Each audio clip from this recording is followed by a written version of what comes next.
नमस्कार दोस्तों, pro people news में मैं आपका स्वागत करता हूं। बांग्लादेश के हालात लगातार बिगड़ रहे हैं। सरकार के खिलाफ लगातार होते उग्र आंदोलन और हिंसा के बाद बांग्लादेश की सेना ने प्रधानमंत्री शेख हसीना से तुरंत देश छोड़ने के लिए कहा। इसके बाद शेख हसीना ने इस्तीफा दे दिया और वे भारत आ गईं। बांग्लादेश आर्मी जनरल वकार उज जमान ने शेख हसीना से 45 मिनट में बांग्लादेश छोड़ने के लिए कहा।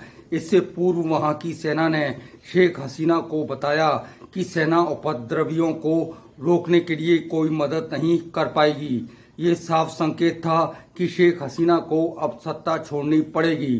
बांग्लादेश की सेना ने तख्ता पलट कर दिया और वहां सैन्य शासन लागू हो गया। तुझे देखा तो ये जाना सनम। बांग्लादेश में तख्ता पलट के बाद वहां हिंसा पहले से भी ज्यादा भड़क उठी है।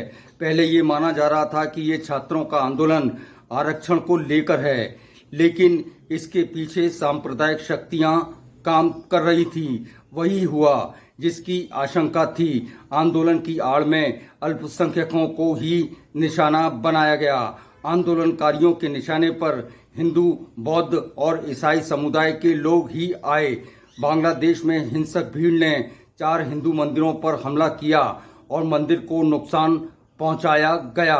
बांग्लादेश की घटनाओं में शुरुआती सूचनाओं के अनुसार 100 से ज्यादा लोग मारे जा चुके हैं, लेकिन ये आंकड़ा सच्चाई से परे लगता है। जिस तरह की सूचनाएं आ रही हैं वो डराने वाली हैं। हमारे पास इन घटनाओं के वीडियो हैं, लेकिन वो इतने खौफनाक हैं कि उनको दिखाया नहीं जा सकता। तुझे देखा तो ये जाना सनम। बांग्लादेश की निर्वासित प्रधानमंत्री शेख हसीना की मुलाकात भारतीय सुरक्षा सलाहकार से हुई है। खबर है कि भारत में इसे लेकर राजनीतिक हलचल बढ़ गई है। भारतीय सेना संभवतः किसी आदेश के इंतजार में है।